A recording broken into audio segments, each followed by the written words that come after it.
Bisa besar, bisa kecil. Bisa besar, bisa kecil. Oke, jadi dua-duanya bisa juga nih. Bisa dua-duanya. Bisa juga.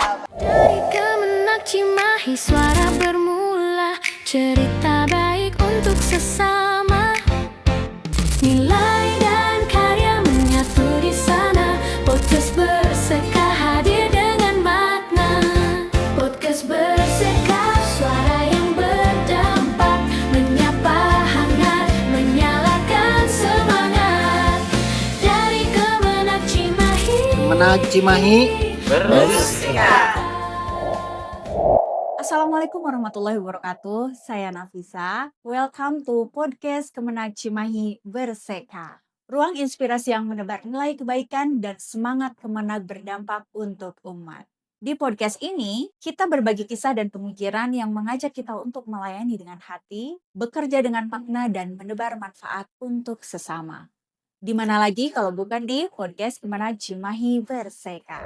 Hari ini kita akan berbincang tentang sesuatu yang sangat dekat dengan masyarakat, yaitu zakat dan wakaf. Kita akan membahas bagaimana sih keduanya ini bisa menjadi bagian dari pemberdayaan ekonomi umat. Penasaran? Yuk langsung saja kita ngobrol-ngobrol dengan penyelenggara zakat dan wakaf Kemenak Kota Cimahi, Bapak Kiai Haji Effendi Rahmat MAG. Assalamualaikum Bapak. Waalaikumsalam. Tuh, gimana sehat? Ya, bisa. Alhamdulillah sehat.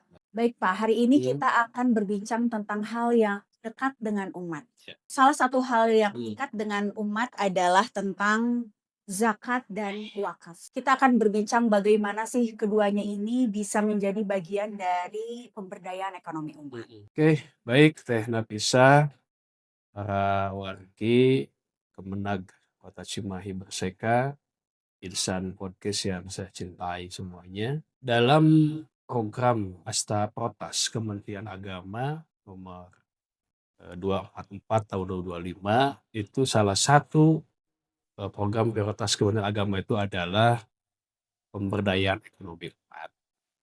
Pemberdayaan ekonomi umat itu ada dua instrumen, ya, satu instrumen zakat, yang kedua wakaf. Dua-duanya ini memang ternyata kalau kita kaji ini luar biasa, ya bisa. Selama ini kita kalau bicara zakat itu kan yang penting digunakan, dibagikan gitu ya, tasarufkan selesai kan.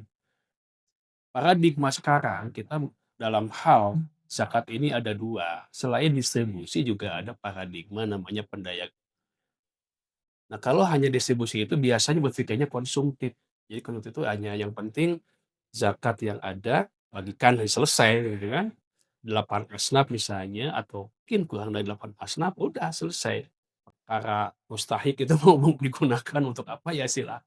Ya nggak begitu. Justru sekarang ini yang dibangun adalah paradigma pendaya guna. Apa maksudnya? Pendaya guna ini lebih kepada perspektifnya itu kepada produktif. Jadi artinya M2M sebetulnya programnya. Apa M2M itu? Mustahik to muzaki. Nah ini yang jadi substansi dari pendaya gunaan itu adalah M2M. Bagaimana mustahik kemudian naik kelas ya, naik kelas menjadi muzaki. Nah ini kalau benar-benar kita berdayakan, saya meyakini bahwa zakat ini akan menjadi potensi besar. Baik itu buat tentu ya tidak hanya buat umat Islam, tapi juga buat pembangunan bangsa. Ini menjadi instrumen yang saya kira sangat luar biasa kalau betul diberdayakan, kalau betul didayakan. Itu ya, kalau wakaf ya selama ini dulu kita berpikir namanya wakaf itu kan hanya ranahnya yang penting ada tanah kubur kita wakafkan. Sekarang banyak lagi perspektif yang perlu bahkan yang harus terus dikembangkan. Ada istilah ada wakaf bergerak, tidak bergerak, ada wakaf uang, ya kan? Ya. Iya, bahkan jadi wakaf-wakaf itu bisa kemudian diproduktifkan. Siapa yang memproduktifkan? Nazir wakaf. Karena mereka punya amanah sebagai pengelola. Diberdayakan tanah wakaf itu bisa menjadi minimarket. Bahkan jadi rumah sakit bisa. Bahkan jadi semacam kalau memang besar potensinya perumahan pun bisa kan. Luar biasa. Saya kira ini kan menjadi hal yang mesti kita lakukan. Jadi kalau kita semua berbicara tentang pemberdayaan ekonomi umat, ya Jakarta ini menjadi dua instrumen yang saya kira ini menjadi instrumen yang sangat penting. Kemarin kita kan baru-baru ini bisa tentang wakaf uang. Iya, Wah ini kan bagus juga ini potensi ya, betul. potensi ya.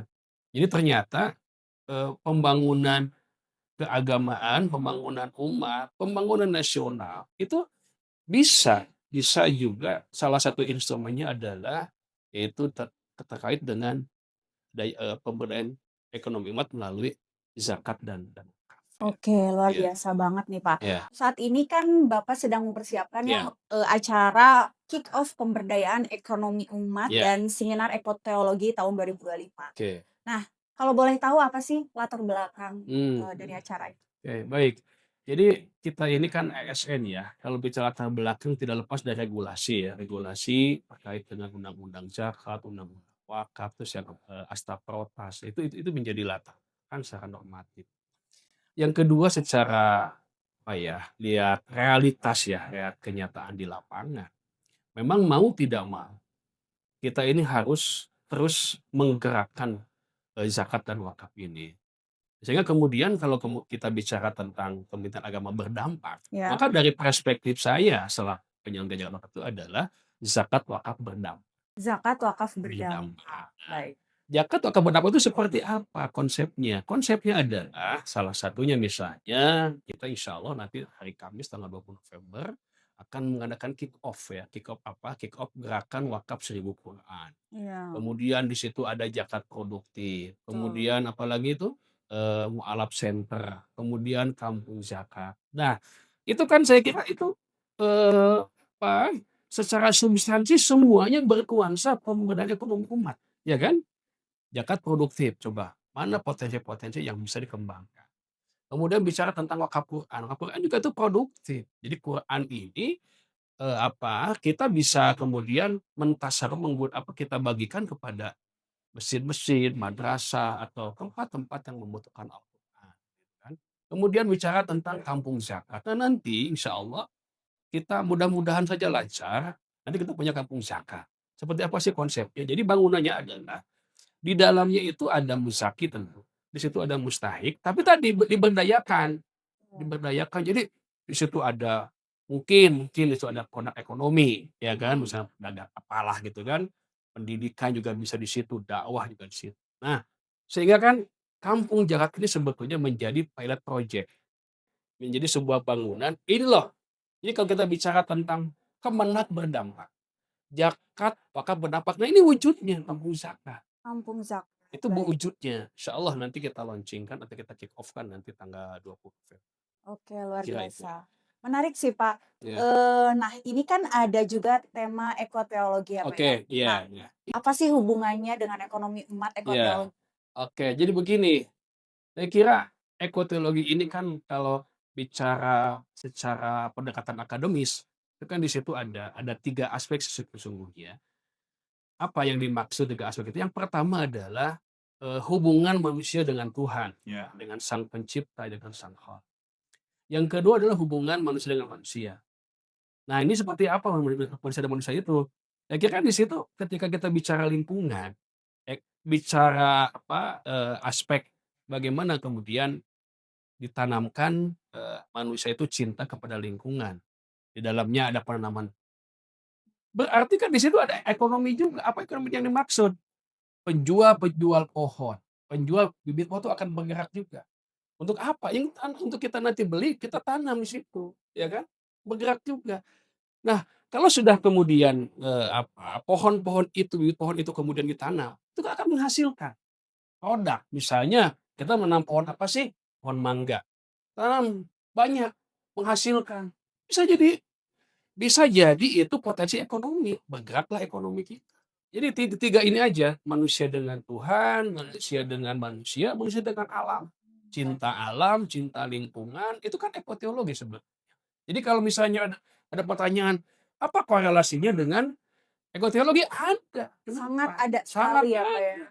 Jadi kan begini, makanya kita harus membangun satu mindset pola pikir yang tidak satu perspektif tinjauan.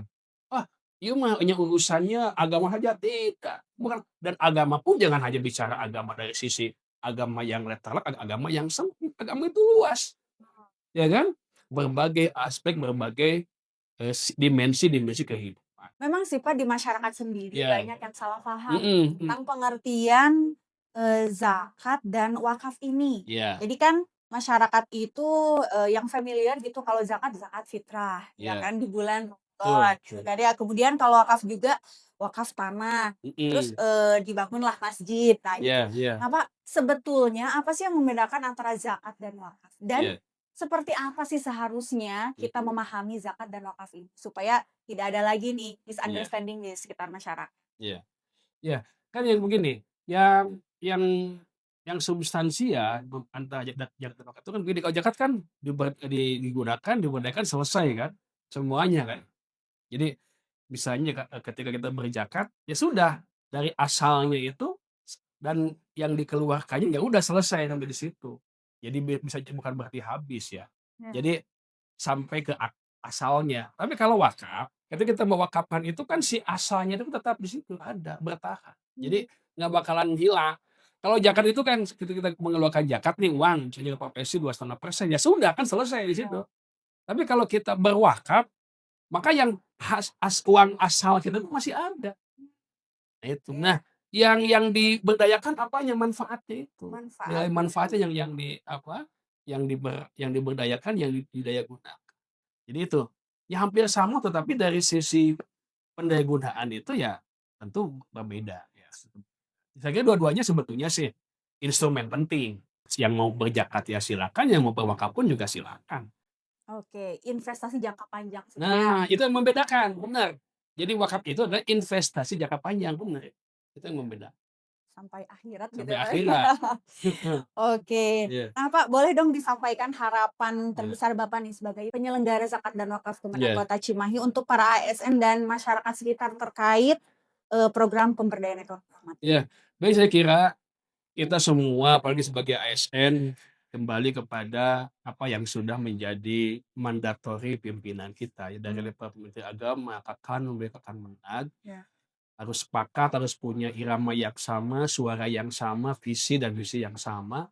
Bagaimana kita bisa mewujudkan ekonomi umat. Salah satu instrumen ekonomi umat adalah memberdayakan atau mendayagunakan zakat dan wakaf.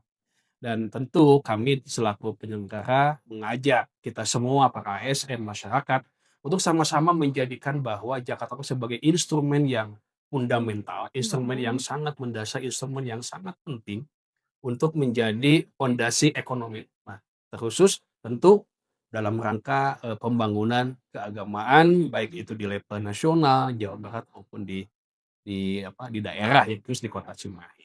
Jadi dan tentu juga jangan lupa ya ASN, nah ini sekalian aja ASN, kemudian agama, ketika kita punya penghasilan, kita punya di situ ada hak ya, ada kewajiban, ada hak untuk ditasarufkan melalui yang namanya zakat profesi sebesar 2,5%. Jadi kami menghimbau bagi yang belum mengeluarkan zakat profesi ya silahkan tinggal menghubungi unit pengumpul zakat di Kementerian Agama Kota Cimahi. Saya kira ini ajakan dan sekaligus himbauan lah bersama-sama juga sekaligus menghimbau untuk kita mensukseskan gerakan wakaf 1000 Al-Quran. Terima kasih. Oke, luar biasa. Nah nih Pak sebelum kita akhiri, kita santai dikit lah ya Pak ya. Iya. Ini ada mini games Iya. namanya This or That, Mhm. edisi zakat dan wakaf. Oke. Zakat produktif atau zakat konsumtif? Zakat produktif. Itu yang potensial untuk pembangunan umat. Kalau Oke. konsumtif kan selesai. Hanya Oke. sementara saja. Oke, baik. Yang awalnya zakat produktif. Oke. Siap. Selanjutnya, wakaf masjid atau wakaf Al-Qur'an? Jawaban saya dua-duanya bisa dilakukan. Dua-duanya bisa Dua-duanya harus dilakukan. dilakukan. Wakaf masjid karena itu penting, bangunan ibadah. Wakaf Quran sebagai instrumen, sebagai isi di masjid itu. Karena Al-Quran sebagai pedoman. Jadi jawabannya dua-duanya benar. Dua-duanya benar. Donasi besar sekali atau donasi kecil tapi rutin? Ya, konteksnya adalah kalau kita bicara donasi, maka yang terpenting adalah donasi itu terus-menerus, continue. Continue. Ya, kalau continue itu berarti apa ukurannya? Bisa besar, bisa kecil. Bisa besar, bisa kecil. Jadi dua-duanya bisa juga nih. Bisa dua-duanya. Bisa juga, baik. Kalau kita mengatakan kecil, jangan kecil, gede. Tapi kalau sekali juga jangan tapi Jangan harus juga. continue Nah, gitu kan ya. Oke, baik. Kemudian memberi langsung atau memberdayakan? Jawabannya memberdayakan. Kenapa nih Pak? Yang membedakan, kalau memberdayakan sama itu berarti dalamnya adalah memberi. Jadi memberi dan memberdayakan. Jadi itu konsepnya M to M. Mustahik to muzak. Mustahik to Muzak. muzak. Oke, luar biasa. Terima kasih Bapak untuk Oke, jawabannya. ya. Oke, sahabat Kemenag Cimahi Berseka, itulah perbincangan singkat kami. Semoga bermanfaat dan kami sampaikan Bapak semoga acaranya sukses. Amin, amin. Terima kasih teman semuanya ya. Mudahan lancar. Amin, amin. Terima kasih juga Bapak atas waktunya. Siap. Setelah ini juga Bapak kan masih banyak schedule Insyaallah. dihadiri. Semoga sehat selalu. Amin, amin. Dan terima kasih sahabat Kemenang Cimahi Berseka. Kita akhiri podcast kali ini. See you in the next video. Dan jangan lupa subscribe, like, comment, and share video ini supaya banyak palawadi Kemenang Cimahi yang tahu manfaatnya. Terima kasih. Saya Nafisa undur diri. Assalamualaikum warahmatullahi wabarakatuh. Waalaikumsalam warahmatullahi wabarakatuh. Terima kasih. Bisa semuanya ya. Sukses.